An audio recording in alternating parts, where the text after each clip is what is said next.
Hello all, welcome back to my channel Priya sweet home. ఎలా ఉన్నారు అందరూ?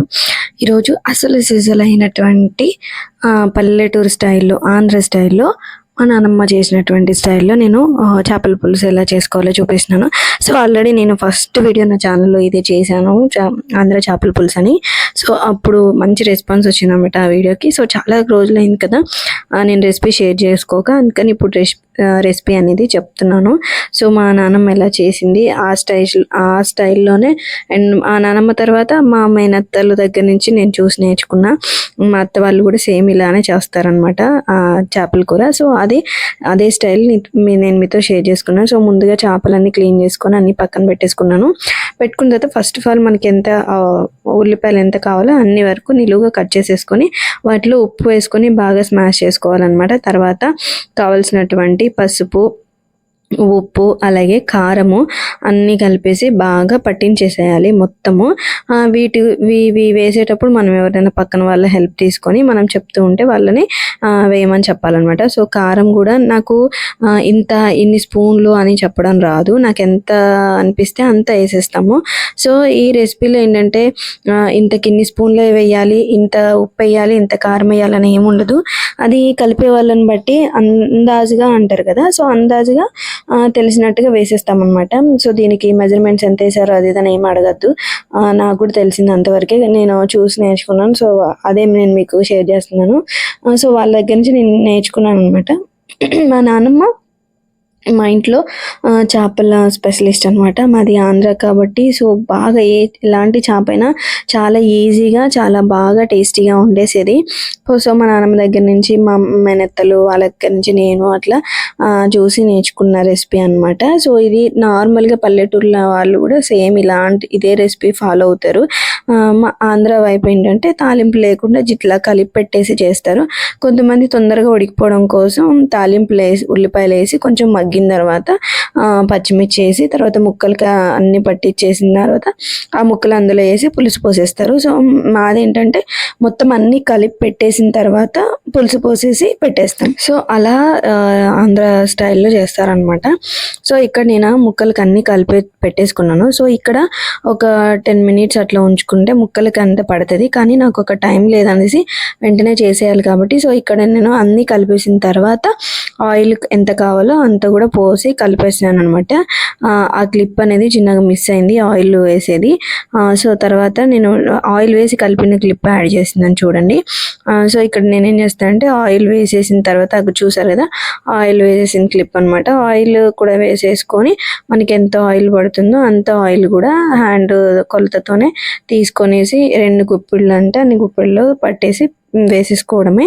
ఆ తర్వాత మనము ఇవంతా కలిపి పెట్టేసుకున్న తర్వాత అప్పుడు చింతపండు పులుసు అనేది యాడ్ చేసుకోవాలి.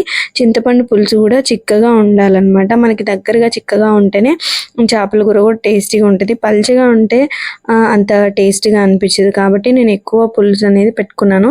అండ్ ఇక్కడ చింతపండు వచ్చి అంత పులుపు లేదు, అందుకే నేను అంత తీసుకున్నాను. అమ్మో అంత పులుపు అనుకోవద్దు, చింతపండు నేను వాడిన చింతపండు అంత పులుపుగా అనిపించలేదన్నమాట, అందుకే ఎక్కువ క్వాంటిటీలో తీసుకోవాల్సి వచ్చింది. అండ్ అలాగే అదే ఏ చేత్తో అయితే కలిపానో అదే చేత్తో నేను చింతపండు పులుసు కూడా పిసికేసి పోస్తున్నాను అనమాట.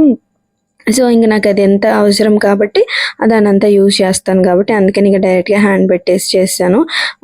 సో అట్లా అనమాట. మనకి ఎంత కావాలో అంత అనేది పులుసు అనేది ఎక్కువ పోసుకుంటే కొంచెం దగ్గరగా చిక్కగా అయినప్పుడు చాలా టేస్టీగా అనిపిస్తుంది అనమాట.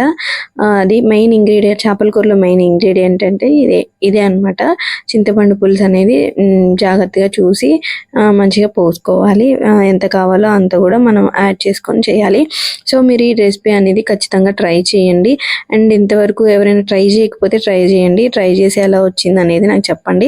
యాజ్ టీజ్గా చాలా చాలా టేస్టీగా అనిపిస్తుంది అనమాట. ఎక్కువ టైం కూడా పట్టదు మనకి, చేపల కూర ఎక్కువ టైం ఏం పట్టదు. మ్యాక్సిమం ఒక 20 minutes, హాఫ్ అన్ అవర్లో తొందరనే అయిపోతుంది. పెద్ద టైం అనిపించదు అనమాట మనకి. చాలా టేస్టీగా ఉంటుంది అండ్ టైం కూడా చాలా తొందరగా సేవ్ అయిపోతుంది అనమాట. మెయిన్ ఏంటంటే మనకి టేస్ట్ ముఖ్యం కాబట్టి టేస్టీగా ఎలా చేసుకోవాలనేది మనం తెలుసుకోవాలి. అండ్ ఇక్కడ ఏంటంటే ఇక్కడ నేను పులుపు చూస్తున్నాను. పులుపు, ఉప్పు, కారం అన్నీ సరిపోయిందా లేదా అని చెప్పి అట్లా హ్యాండ్ మీద వేసుకొని చూసినాను అనమాట. సో అంతా నాకు సరిపోయింది. కొంచెం సాల్ట్ తక్కువైతే అండ్ కొంచెం పులుపు కూడా కొంచెం తక్కువైందని చెప్పి మళ్ళీ యాడ్ చేశాను అనమాట.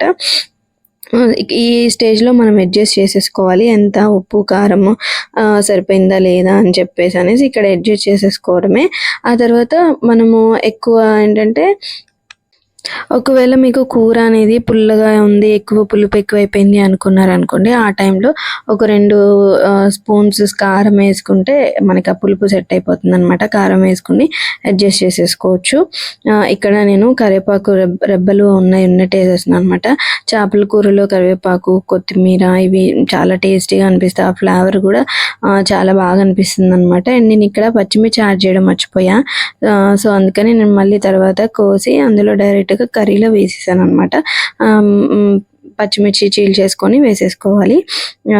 ఆ స్మెల్ అనేది మంచిగా వస్తుంది. ఇంకా తర్వాత స్టవ్ మీద పెట్టిన తర్వాత అసలు గంట పెట్టకూడదు, ఇట్లనే తిప్పుకోవాలి. అండ్ లాస్ట్లో నేను ఆ అత్తయ్య వాళ్ళ చెట్టుకి మామిడికాయలు కాసినాయి అని చెప్పాను కదా వీడియోలో. నేను వచ్చేటప్పుడు అత్తయ్య వాళ్ళ ఇంటికాడ నుంచి నేను మామిడికాయలు తెచ్చుకున్నాను అనమాట 2. సో అవి నేను అందులో ఒకటి ఇట్లా నిలువు కోసుకొని వేసాను. ఇంకొకటి మెయిన్ ఇంగ్రీడియంట్ ఏంటంటే మనము జీలకర్ర, మెంతులు అనేది చాలా మంచి ఫ్లేవర్ వస్తుంది. చేపల కూర మంచి అరోమా రావాలి అంటే, మంచి స్మెల్ రావాలంటే ఇది కంపల్సరీగా వేసుకోవాలి. నేను ఇంకెలాంటి ధనియాల పొడులు కానీ మసాలాలు కానీ ఇంకేమి యాడ్ చేయను. ఓన్లీ ఈ జీలకర్ర, మెంతులు జస్ట్ వేయించుకోవాలి. మరి మాడినట్టు కాలినట్టు కావు. జస్ట్ ఒక స్మెల్ వస్తుంది అవి వేగేటప్పుడు. ఆ స్మెల్ వచ్చినప్పుడు జస్ట్ అట్లా వేయించేసి తీసేసుకొని అప్పుడు మనం దాన్ని ఇట్లా దంచేసుకొని డైరెక్ట్గా ఇంకా లాస్ట్లో మనం ఇంకొక 10 నిమిషాల్లో దింపేస్తామన్నాగా వేసేసుకోవాలన్నమాట. వేసి కలిపేసుకోవాలి అంతే. ఇంతకంటే నేను ఇంకేమి ఎక్కువ ఎక్స్ట్రా ఏమి యాడ్ చేయను, ఎలాంటి మసాలాలు కూడా యాడ్ చేయను అనమాట. సో ఇదే నా రెసిపీ అయితే మాత్రం. ఇంట్లో నేను ఇక్కడ ఏంటంటే మనకి కొంచెం ఇంకొక 2-3 వెల్లుల్లిపాయలు అవి దంచి కూడా మీరు యాడ్ చేసుకోవచ్చు. లేదా కొంచెం జీలకర్ర, పచ్చి జీలకర్ర నార్మల్గానే దీని మీద వేసేసుకోవచ్చు. మంచి ఫ్లేవర్ అయితే వస్తుంది. ఇలా మీరు ట్రై చేసి చూడండి. పక్కాగా మీరు విలేజ్ స్టైల్ టేస్ట్ అయితే మీరు ఎంజాయ్ చేస్తారు. సో నా వీడియో నచ్చింది అనుకుంటున్నాను. నచ్చితే మాత్రం ఫస్ట్ టైం చూస్తున్నట్లయితే మాత్రం నా ఛానల్ని సబ్స్క్రైబ్ చేసుకోండి అండ్ సపోర్ట్ చేయండి. And like and share, comment చేయండి.